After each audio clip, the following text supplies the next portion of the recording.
तो प्यारे भाइयों, आज के वीडियो में हम क्या देखेंगे। थंबनेल में आपने देख लिया, एक्सरसाइज 19.13 चलेगी, इंडेफिनिट इंटीग्रेशन है। 7 का पहला क्वेश्चन से देखेंगे। अगर चैनल को सब्सक्राइब नहीं किया तो चैनल को सब्सक्राइब कर लीजिए और साथ में बेल आइकन प्रेस करके अपने दोस्तों को भी जरूर शेयर कर दीजिएगा। तो देखिए, बहुत ही प्यारा सा प्रश्न है। dx upon x into x का पावर 5+1, इसका इंटीग्रल एक्स के सापेक्ष ज्ञात करना है।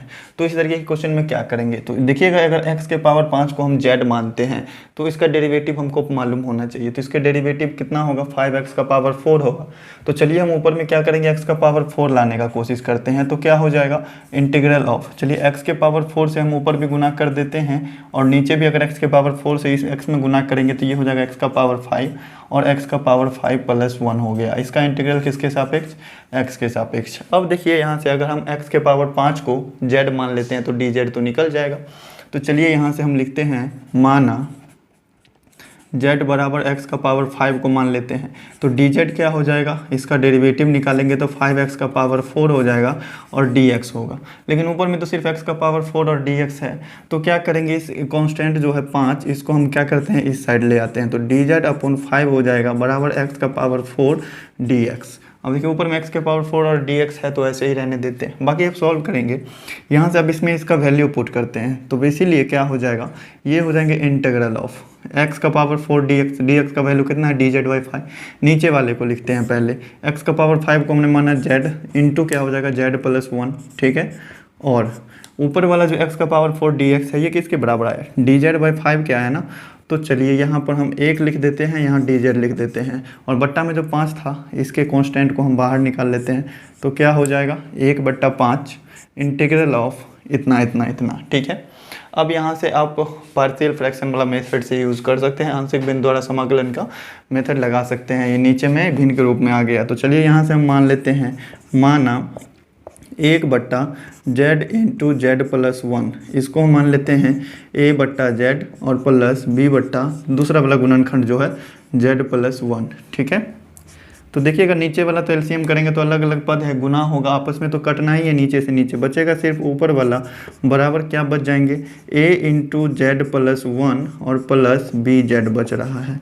देखिएगा, इसमें आपको अगर a का मान चाहिए तो b को 0 के बराबर करेंगे। तो यदि हम z बराबर क्या रखते हैं, 0, तो हमें a का मान आ जाएगा।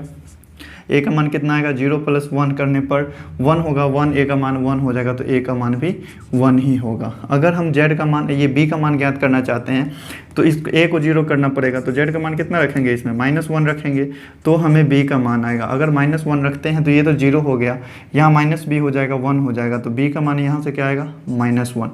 नाउ अब क्या करेंगे, जो हमने माना था उसमें हम इस a और b का वैल्यू पुट करेंगे यहाँ।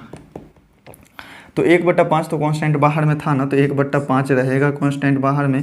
और इंटीग्रल ऑफ a की जगह पर कितना रखेंगे, 1/z, माइनस b की जगह पर -1 तो -1 और बट्टा z+1।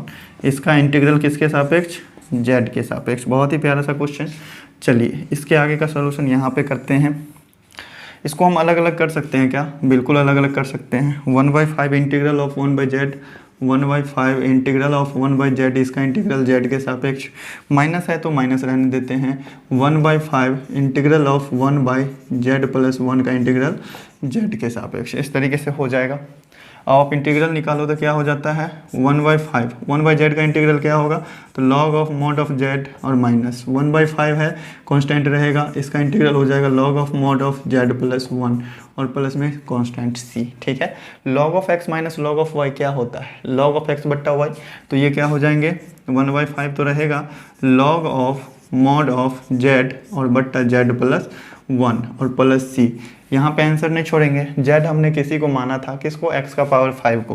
तो x का पावर 5 यहाँ पे वैल्यू पुट कर देते हैं। तो क्या हो जाएंगे, log of mod of x का पावर 5 और बट्टा में x का पावर 5+1 प्लस c कांस्टेंट। यही रहा अपना प्यारा सा आंसर। और 7 का जो तीनों क्वेश्चन है इसी तरीके से सेम मेथड से बनेगा। तो चलिए आइए उसे भी देख लेते हैं। 7 का सेकंड क्वेश्चन भी बहुत ही प्यारा सा, सेम जस्ट मेथड सेम लगाना है। देखिए, इसमें ब्रैकेट में x का पावर 6 है ना, तो x के पावर 6 को अगर हम z मानेंगे तो इसका डेरिवेटिव क्या होगा, x का पावर 5, 5x का पावर 5। तो ऊपर में x के पावर 5 से गुना कर देंगे, नीचे में भी गुना कर देंगे। तो इंटीग्रल ऑफ क्या हो जाएगा, x का पावर 5 ऊपर में और नीचे इसमें x का पावर 5 से गुना करेंगे तो ये x का पावर 6 हो जाएगा और इंटू x का पावर 6+1 इंटीग्रल किसके सापेक्ष, x के सापेक्ष। अब क्या करो, यहाँ से z मान लेते हैं यहाँ से, तो लेट या फिर माना z बराबर क्या हो जाएगा x का पावर 6, तो डेरिवेटिव क्या हो जाएंगे 6x का पावर 5 dx। लेकिन ऊपर में सिर्फ x का पावर 5 dx है, तो इधर हम ले आते हैं 6 को भाग में, बराबर क्या हो जाएगा x का पावर 5 dx। ठीक है, तो यहाँ से क्या निकलेगा देखिएगा, ये 1/6 है कांस्टेंट, बाहर में सीधा ले लो dz का मान, और क्या हो जाएंगे इंटीग्रल ऑफ, ऊपर में 1, नीचे में x के पावर 6 को हमने माना z इंटू z प्लस 1 हो जाएगा, और यहाँ dz हो जाएगा। चूँकि x का पावर 5 dx किसके बराबर था, dz/6 के, तो dz और 1/6 जो है बाहर कांस्टेंट, हम बाहर डायरेक्ट से निकाल लिए।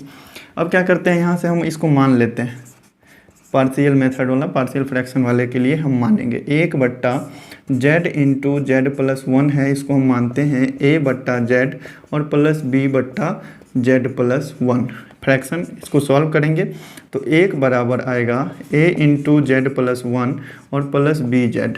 ठीक है, इसमें हम क्या करेंगे, z का वैल्यू यदि 0 रखते हैं तो a का वैल्यू 1 आएगा, z का वैल्यू अगर -1 रखते हैं तो b का वैल्यू -1 आएगा। ठीक है, ऐसे सॉल्व करके देख लेना। अगर हमको a का मान चाहिए तो b के मान को 0 करेंगे, तो b को 0 करने के लिए z का मान 0 रखना पड़ा, a का मान 1 आएगा। ठीक है, यहाँ -1 रखेंगे, चूँकि हमको a को 0 करना है तो b का मान निकलेगा -1। ठीक है, नाउ इंटीग्रल निकालेंगे। एक क्वेश्चन में हमने समझा दिया, बाकी सब सेम मेथड है। कांस्टेंट 1/6 है तो इसको लिख लेते हैं, और a और b का मान हम बैठा देंगे। a का मान 1/z और प्लस b कितना हो जाएगा -1 है, तो यहाँ माइनस दे देते हैं, 1/ क्या हो जाएंगे z प्लस 1। इसका इंटीग्रल किसके सापेक्ष, z के सापेक्ष।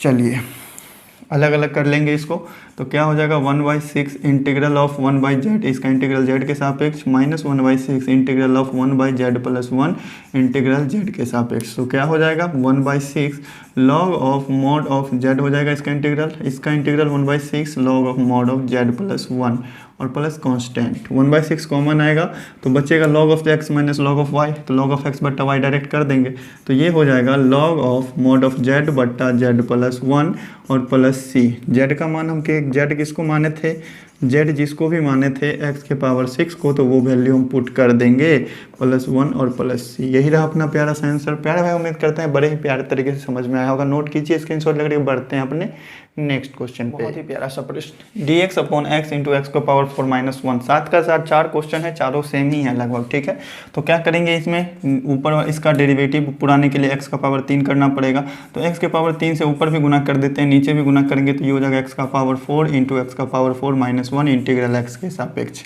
अगर मानते हैं z बराबर x का 4, z बराबर x का पावर 4 मान लेते हैं, तो dz क्या हो जाएगा 4x³ dx हो जाएगा।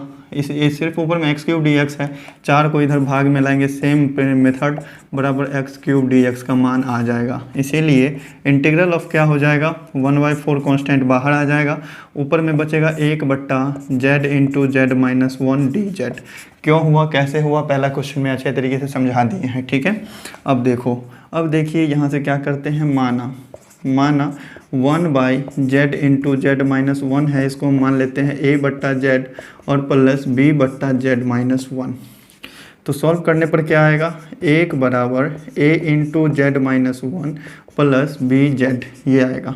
तो हम इसमें z का अलग अलग वैल्यू रख के चेक करेंगे, z बराबर वैल्यू रखेंगे, तो देखिएगा a का मान अगर हमको चाहिए तो b को 0 करना पड़ेगा, तो z का मान रखेंगे 0, तो हमको a का मान कितना आएगा -1।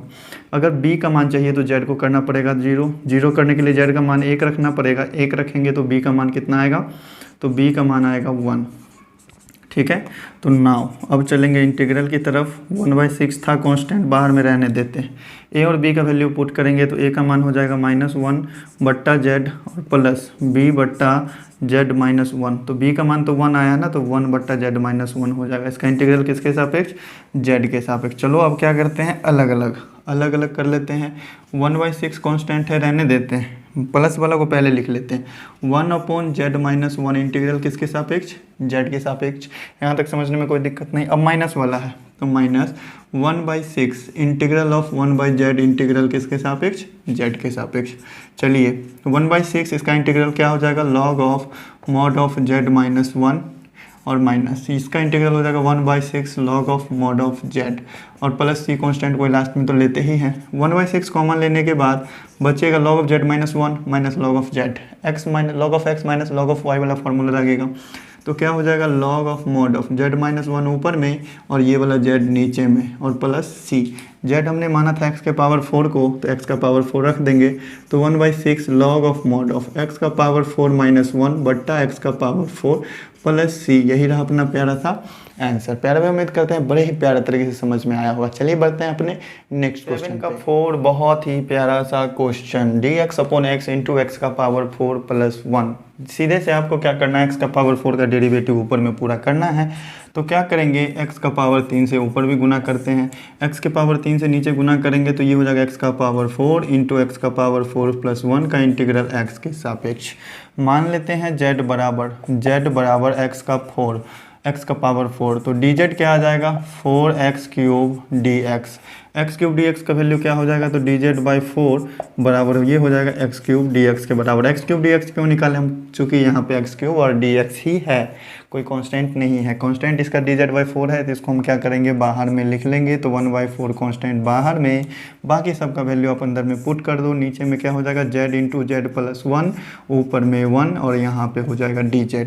अब हम क्या करते हैं, मान लेते हैं 1/z इंटू जेड प्लस 1 को हम मानेंगे a बट्टा जेड प्लस बी बट्टा जेड प्लस 1। क्यों मानते हैं ये सभी आपको पता है, मालूम है, जानकारी है। तो देखिए यहाँ से अब इसको सॉल्व करेंगे तो 1 हो जाएगा बराबर a इंटू जेड प्लस 1 और प्लस बी जेड हो जाएगा। ठीक है, नीचे वाला एलसीएम कीजिएगा तो एलसीएम कटना ही है, इसीलिए हमने नीचे वाला नहीं लिखा, सिर्फ ऊपर वाले को लिख दिए हैं। यदि हम क्या करेंगे, जेड का अलग अलग मान रखेंगे, जेड बराबर कुछ भी रख के देखेंगे, कुछ भी नहीं रखना है, ए का मान चाहिए, तो बी को 0 के बराबर करेंगे। बी को 0 करने के लिए जेड का मान रखना पड़ेगा 0, हमको आएगा ए का मान, ए का मान आ जाएगा कितना 1। इसी तरीके से z का वैल्यू अगर हम -1 रखते हैं तो ये हो जाएगा 0, बचेगा ये, तो b का मान आ जाएगा -1। नाउ इंटीग्रल निकालेंगे तो 1/4 था कांस्टेंट, तो 1/4 इंटीग्रल ऑफ, इस वाले टर्म को पूरा हम ये माने थे, a और b का वैल्यू रख देते हैं, 1/z और माइनस में होगा -1/z प्लस 1 का इंटीग्रल किसके सापेक्ष, z के सापेक्ष। यहाँ तक समझ गए होंगे। अब अलग अलग कर देना है, तो 1/4 इंटीग्रल ऑफ 1/z का इंटीग्रल z के सापेक्ष minus 1/4 integral of 1/z plus 1 का इंटीग्रल z के सापेक्ष। तो क्या हो जाएगा 1/4 log of mod of z minus 1/4 log of, light cut गई। तो मेरे प्यारे दोस्त, लाइन कट जाने की वजह से जो है सोल्यूशन कंप्लीट नहीं कर पाए। तो उम्मीद करते हैं समझ गए होंगे। 7 का 4 लास्ट क्वेश्चन था, बहुत ही प्यारे तरीके से 3 क्वेश्चन अगर देख लेते हैं तो बाकी ये क्वेश्चन भी बन ही जाएगा। लास्ट में आंसर आ ही गया था, जेड का वैल्यू पुट कर देना। तो प्यारे अगर चैनल को सब्सक्राइब नहीं किया तो चैनल को सब्सक्राइब कर देना और साथ में बेल आइकन प्रेस करके अपने दोस्तों को भी शेयर कर देना। Thank you.